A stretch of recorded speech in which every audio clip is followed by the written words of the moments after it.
Good morning, everyone. My name is Prince.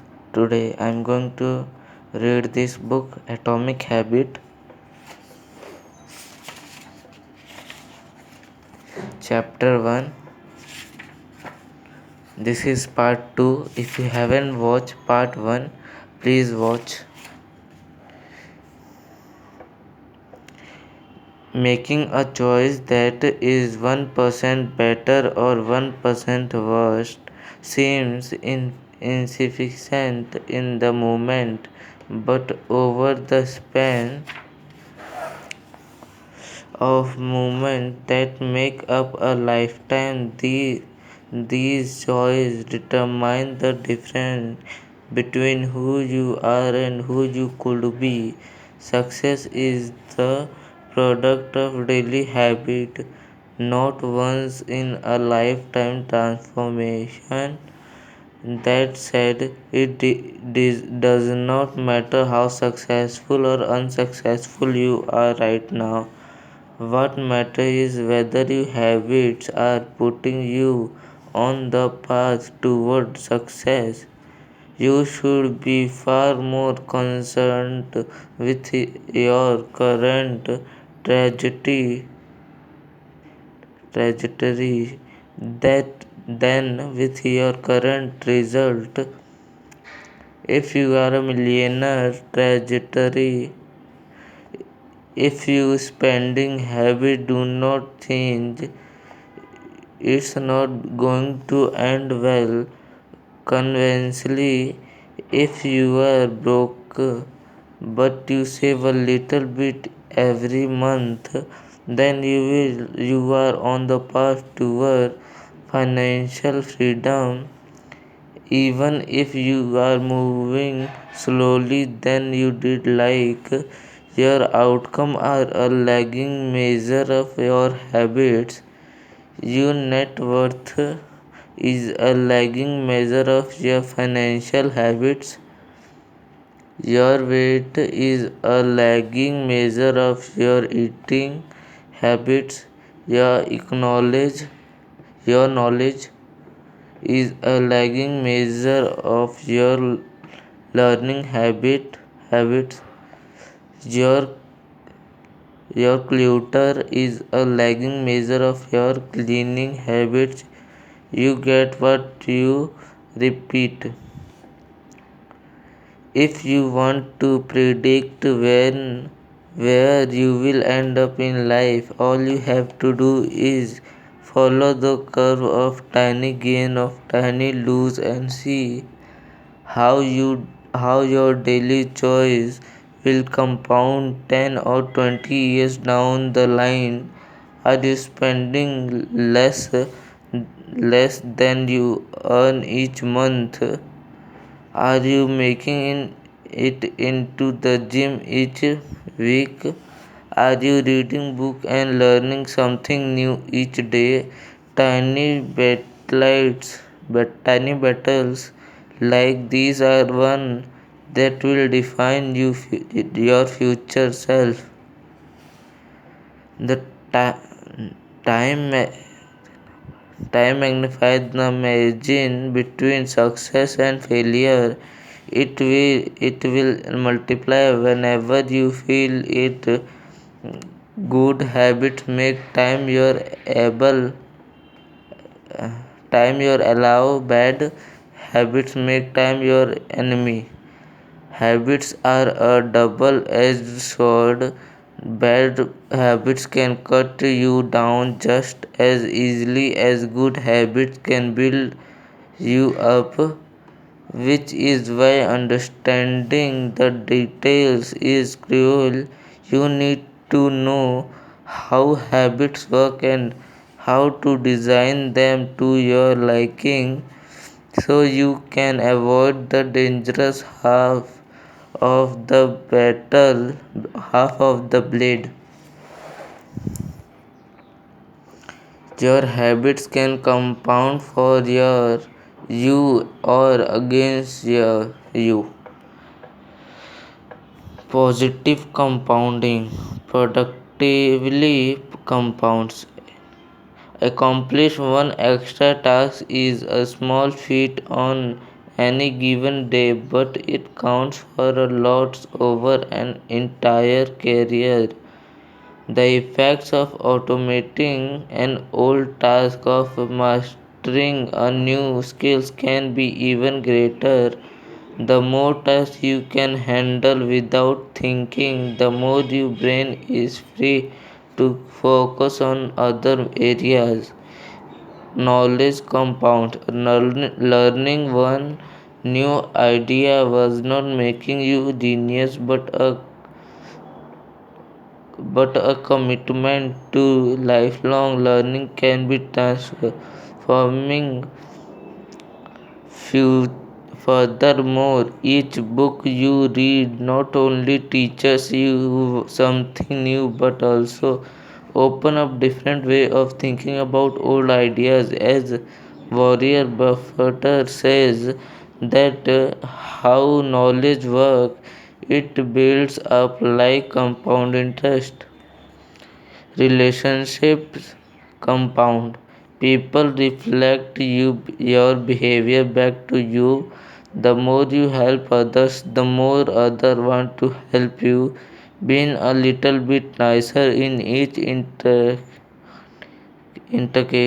can result in a network of bold and strong connection over time. Negative compound. Stress compound. The first The frustration of the traffic jam, the weight of parenting responsibilities, the worry of making ends meet, the strain of slighting high blood pressure by themselves. These common causes of stress are manageable, but when they persist for years, later stress compound into serious health issues. Negative thoughts compound. The more you think of yourself as worthless, stupid, or ugly, the more you condition yourself to interpret life that way. You get trapped into a thought loop. The same is true for how you think about others. When you fall into the habit of seeing people as angry, unjust, or selfish, you see those kind of people everywhere. Outrage compound.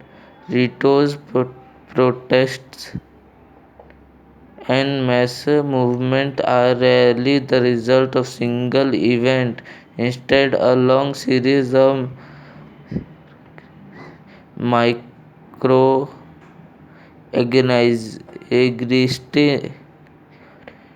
arresting microaggression aggression microaggression and daily aggravation slowly multiply until one event tips the scale and outrage spread like wildfire.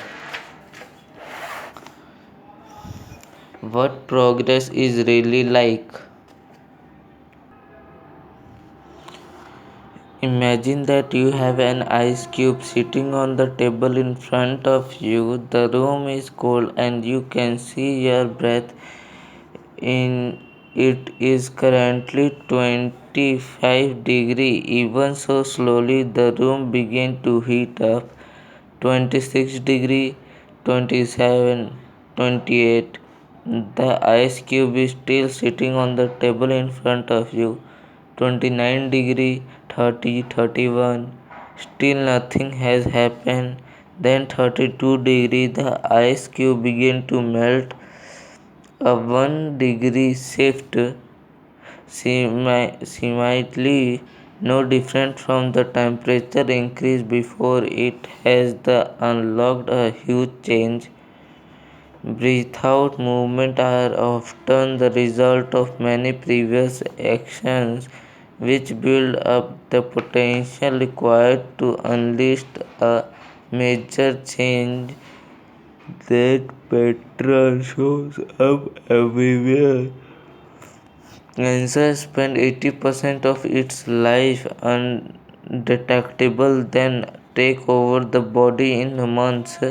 Bamboo can barely be seen for first 5 years in a building's extensive root system underground before exploding 90 feet into the air within 6 weeks.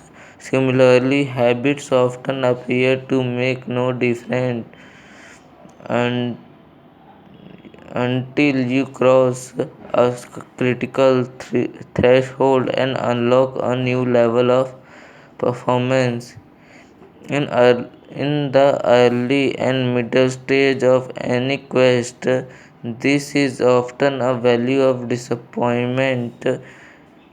You expect to make progress in a linear fashion, and it's frustrating how ineffective change can seem during the first days, week, and even month. It do not feel like you are going anywhere. It's a hallmark of any compounding process. The most powerful outcomes are delayed. This is one of the core reasons why it is so hard to build habits that last. People make a few small changes, fail to see a tiny tangible tangible result and decide to stop. You think, I have been running every day for a month, so why cannot I see any change in my body? Once this kind of thinking take over, it is easy to let good habits fall by the wayside. But in order to make a meaningful difference, habit need to persist long enough to break through this plateau, what I call the plateau of latent potential. If you find yourself struggling to build a good habit or break a bad one, it is not because you have lost your ability to improve. It is often because you have not yet crossed the potential of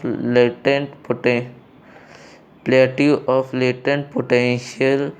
Complaining about not achieving success despite work hard is like complaining about an ice cube not melting when you heated it from 25 to 31 degree. Work was not wasted, it is just being stored. All the action happened at 32 degree.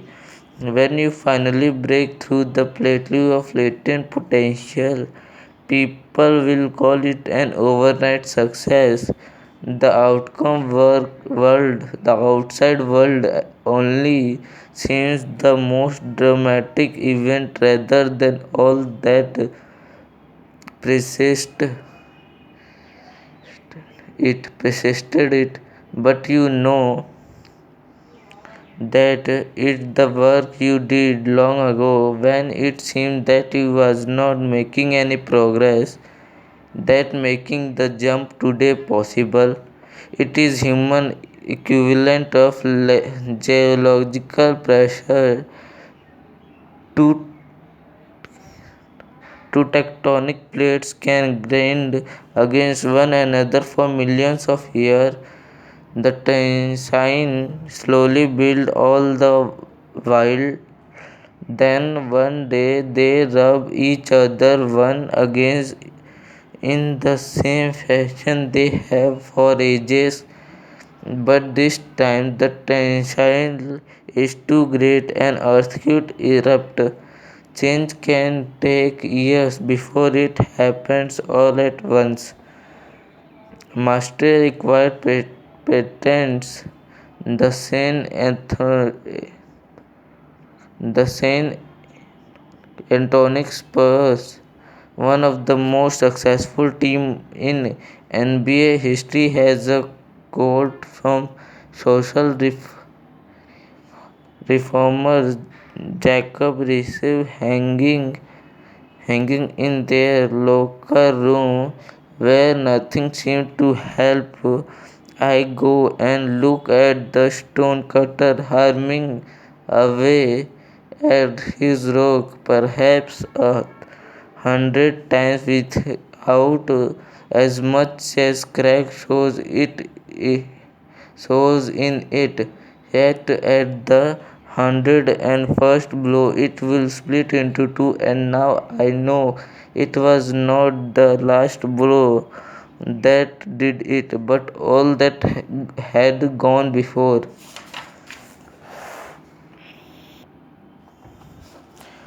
The plateau of latent potential.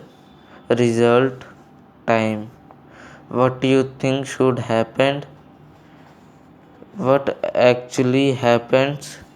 Valley of disappointment. Figure 1. We often expect progress to be linear. At the very least, we hope it will come quickly. In early reality, the result of our effort are often delayed. It is not until months or years later what we realize the true value of previous work we have done. This can result in a valley of disappointment where people feel discouraged after putting in weeks or months so hard work without experiencing any result. However, this work has not wasted, it is simply being stored. It is not until much later that the full value of previous effect is revealed. All begins things come from the small beginnings. Beginning.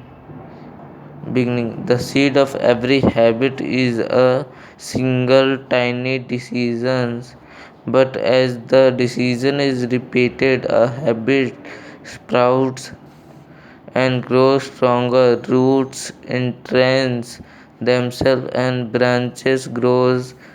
The task of breaking a bad habit is likely uprooting a powerful oak within us, and the task of building a good habit is like cultivating a de- decayed, decayed flower one day at a time. But what determines whether we stick with a habit long enough to survive the plateau of latent potential and break through the other side. What is it that causes some people to slide into unwanted habits and enable others to enjoy the compounding effects of good ones? Thank you for watching. This is part 2 video of chapter 1. I will read the first chapter parts in next video, that is part 3. Thank you for watching.